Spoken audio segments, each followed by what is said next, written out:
భావన, నాలో ఉన్న భావనని ఇక్కడ నాటకాలు వేసి, మా కాకినాడ నాటకాలు వేసి కష్టపడి ఎంతో ఎన్నో కష్టాలు పడుతున్నాం. ఆర్టిస్ట్ అంటే ఏదో ఎదిగిపోవడం అనేది కాదు.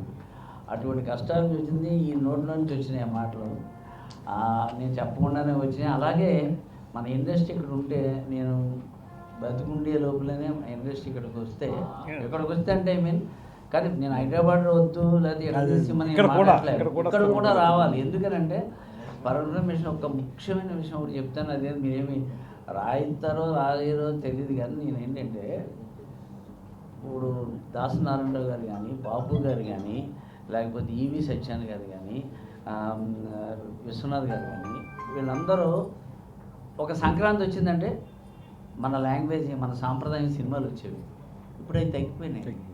అసలు మన సంస్కృతి పోయింది. అంటే వేరే సంస్కృతి వస్తుంది అని దాని మీద నెపవేయటం కాదు. మరి మన సంస్కృతి కూడా ఉండాలి కదా. మన సంస్కృతే ముందు ఉండేది. పుస్తక భాష కానీ లేకపోతే ప్రాంతీయ భాష కానీ మనదే ఉండేది. అటువంటిది రావాలంటే మంత్రి గారు లాంటి వాళ్ళు ముందుకు వచ్చి ఇది చేస్తే ఖచ్చితంగా సార్ నేను మీరు ఏం చెప్తే అది నేను చేస్తాను సార్. దయచేసి మీరు మాకు చేసి పెట్టండి. ఎందుకంటే ఎంతోమంది సార్, ఇప్పుడు అందరూ టెక్నీషియన్స్ అందరూ మన ఏరియా నుంచి వచ్చిన వాళ్ళే సార్. ఇప్పుడు అక్కడ ఉన్న వాళ్ళందరూ ఒరే బాబు ఇక్కడ ఇంటి తల ఇస్తాము, రెండురా బాబు వచ్చేస్తారు సార్. దీని మీద ఒక యాక్షన్ ప్లాన్ తయారు చేస్తున్నాం. డెఫినెట్గా దాన్ని ఇంప్లిమెంట్ చేద్దామండి. రాబోయే కమింగ్ ఇయర్స్లో లాస్ట్ 5 years లా కాకుండా ఈ 5 yearsలో ఖచ్చితంగా ఈ 5 yearsలో తెలుగు సినిమా పరిశ్రమ ఆంధ్రప్రదేశ్లో కూడా స్థిరపడే విధంగా మేము ప్రయత్నాలు చేస్తాం. Super super. థ్యాంక్ యూ అండి. వచ్చేసి సందీప్ అద్వైత్ అండి. సో ఈ మూవీలో హీరో చేస్తున్నాను. And first of all Gautam Raja గారికి చాలా థ్యాంక్స్ చెప్పాలి, అండ్ వచ్చిన మంత్రి గారికి కూడా. అండ్ ఈ జర్నీ అనేది లైక్ మేము చాలా డిఫరెంట్ అండి. బేసికలీ ఎట్లా అంటే ఒక 4 years బ్యాక్ సాయి వచ్చి నాకు ఈ కథ చెప్పాడు. అంటే జస్ట్ క్యాజువల్గా కూర్చొని డిస్కస్ చేసుకున్నాం అనమాట. నా దగ్గర ఇట్లా ఒక స్టోరీ ఉంది, ఒకసారి వింటావా అంటే అది చెప్పు డార్లింగ్ నువ్వు వింటావా అంటే చెప్పాడు. మళ్ళీ 4 years తర్వాత అసలు మేము ఆ మధ్యలో కాంటాక్ట్ అయింది కూడా ఎప్పుడూ లేదు. సో సడన్గా ఒకరోజు కాల్ చేసి ఆ సాయి ఈ సార్ నాకు కూడా తెలియదు, ఫోన్ చేసి బ్రో నేను సాయి అంటే చెప్పండి బ్రో అన్నా. నేను అంటే నేను గుర్తుపట్టలేదు అప్పుడు కూడా. సో ఇట్లా కథ అనుకుంటున్నాను చేస్తావా అంటే డెఫినెట్లీ బ్రో, సో కథ విందామని చెప్పేసి కథ చెప్పినప్పుడు అప్పుడు గుర్తుపట్టారు. డార్లింగ్ నువ్వు సాయి కదా అంటే అప్పుడు నేను అవును డార్లింగ్ నేనే ఇలా అనుకుంటున్నాను అప్పుడు చెప్పా కదా, సో చేద్దాం అనుకుంటున్నాను నీకు ఓకేనా అంటే షూట్ డార్లింగ్ అప్పుడే వినగా కదా, సో డెఫినెట్లీ చేద్దామని చెప్పాడు. So thank you Sai, thank you so much. And ముఖ్యంగా మా పవన్ డార్లింగ్కి థ్యాంక్స్ చెప్పాలి. చాలా బాగా చూసుకున్నాను నన్ను. ఉన్నన్ని రోజులు తమ్ముళ్ళలాగానే నన్ను కూడా సేమ్ ఈక్వల్గా ట్రీట్ చేశాడు. అండ్ ఇక్కడ కో యాక్టర్స్ మొత్తం మేము 4 members ఉన్నాం దీంట్లో. సో బేసికల్లీ మన చెప్పేయచ్చు క్యారెక్టర్ మీరు చెప్పేయచ్చు క్యారెక్టర్ మనోడు కామరాజు, తైలం, నా పేరు శివ, అండ్ మనోడి పేరు వచ్చేసి కనకం. సో ఈచ్ క్యారెక్టర్ అంటే మీరు ఆ క్యారెక్టర్ చూసినప్పుడు కూడా మీకు చాలా మన ఇంటి పక్కన వాళ్ళు ఉన్నట్టు రిఫ్లెక్ట్ ఉంటుంది. చాలా బాగుంటుంది.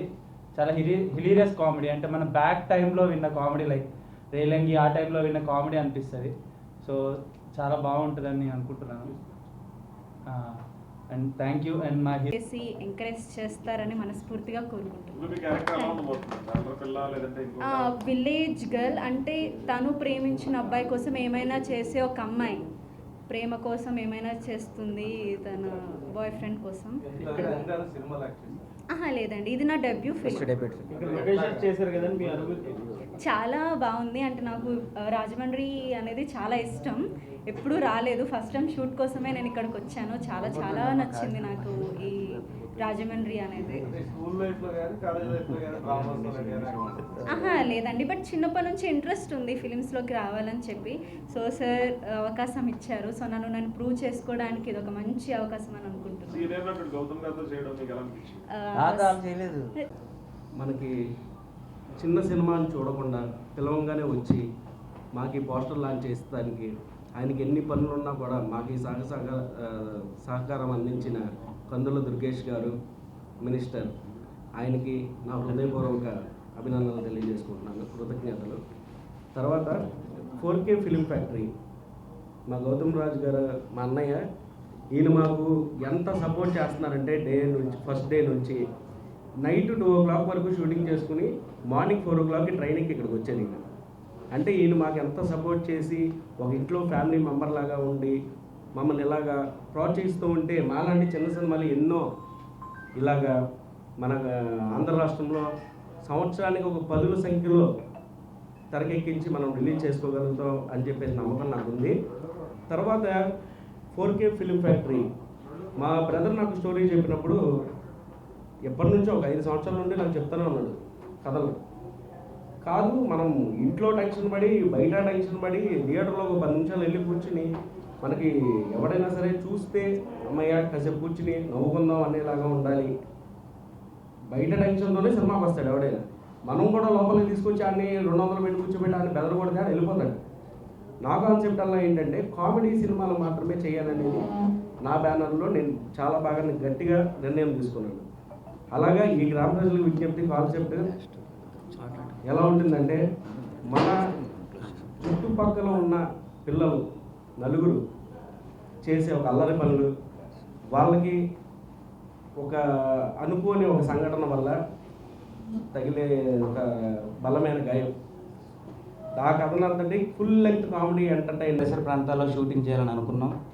ఎందుకంటే ఇక్కడ ఉన్న న్యాచురాలిటీ మళ్ళీ మన ఈ ఉదయ గోదావరి జిల్లాల్లో దొరికే న్యాచురాలిటీ మనం సెటిల్ వేసినా ఎక్కడికి వెళ్ళినా ఎంత దూరం వెళ్ళినా మనకు దొరకదండి. ముఖ్యంగా ఈ లొకేషన్లో చేయడానికి కారణం మనకి ఆ బ్యూటిఫుల్ లొకేషన్స్ని చిత్రీకరించాలని ఒక మెయిన్ టార్గెట్ ఒకటి. తర్వాత ఆ చెట్టు ఎప్పుడైతే మాకు లాస్ట్ సినిమా మాది అవటం అనేది ఒక రకంగా ఆనందపడాలో బాధపడాలో కూడా మాకు తెలియదు, కానీ ఆ చెట్టు మా సినిమాలో కూడా ఒక భాగమైనందువల్ల మేము చాలా ఆనందపడుతున్నామండి. సో ఈరోజు ఎంతో బిజీ షెడ్యూల్లో ఉండి కూడా గౌరవనీయులైన మంత్రివర్యులు గారు వచ్చి మా టైటిల్ లాంచ్ చేసినందువల్ల మాకు చాలా ఆనందంగా ఉంది. అతి త్వరలో మీ ముందుకి పోస్ట్ ప్రొడక్షన్ జరుగుతుంది సినిమా. గ్రామ ప్రజలకు విజ్ఞప్తి అనే సినిమాతో మీ ముందుకు రాబోతున్నాం. సో నాకు ఈ అవకాశాన్ని ఇచ్చి నా కథను నమ్మి, నా బ్రదరే అండి, కాకపోతే అసలు ఎవరైనా కథను నమ్మిన తర్వాత ఎస్ చేయగలవు, ఏ ప్రాబ్లం వచ్చినా ఎవరైనా సరే కొత్త ప్రొడ్యూసర్ అయినా కానీ సార్ సపోర్ట్ చేసే విషయంలో ఇది లేదు అది లేదు అని అంటే వెనకాడతారు. ఇలా కాకుండా ఏం ప్రాబ్లం లేదని చెప్పి యూనిట్ మొత్తాన్ని ఒకేలాగా, ఒకరిని ఒక రకంగా కాకుండా అందరినీ ఒకేలాగా ఒక ఫ్యామిలీ లైక్ టీం మొత్తం ఒక ఫ్యామిలీ లాగా పనిచేసామండి. ప్రతి ఒక్కరు చాలా కష్టపడి నాకు ఈ సినిమాకి చాలా హెల్ప్ చేశారు. అందరికీ ధన్యవాదాలు తెలుపుకుంటున్నాను. కో ఆర్టిస్టులు అందరికీ, హీరోయిన్ కానీ ఇంకా మిగతా కో ఆర్టిస్టులు మొత్తం కమెడియన్ కానీ అందరికీ, లోకల్ ఆర్టిస్టులు కూడా చాలా హెల్ప్ చేశారండి. రాజమండ్రి సరౌండ్స్లో అందరూ మొత్తం సపోర్ట్ చేశారు. శ్రీనివాస్ గారు ఆయన అందరూ సపోర్ట్ చేశారు. ఫిజియోథెరపీ డాక్టర్ ఆయన, ఫిజియోథెరపీ డాక్టర్ గారు వాళ్ళందరూ సపోర్ట్ చేశారు.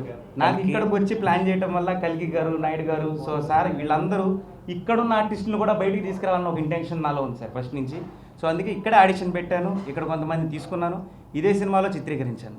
సో నేను అనుకుంది చేయగలిగాననేది నేను నమ్ముతున్నానండి. అతి త్వరలో మీ ముందుకి జనాల్లోకి కామెడీ పాయింట్తో ఒక సస్పెన్స్ సార్ ఇప్పటివరకు తీసుకురాలని ఒక సస్పెన్స్ని నేను తీసుకొస్తున్నాను. మీరందరూ ఆదరిస్తారని కోరుకుంటున్నాను.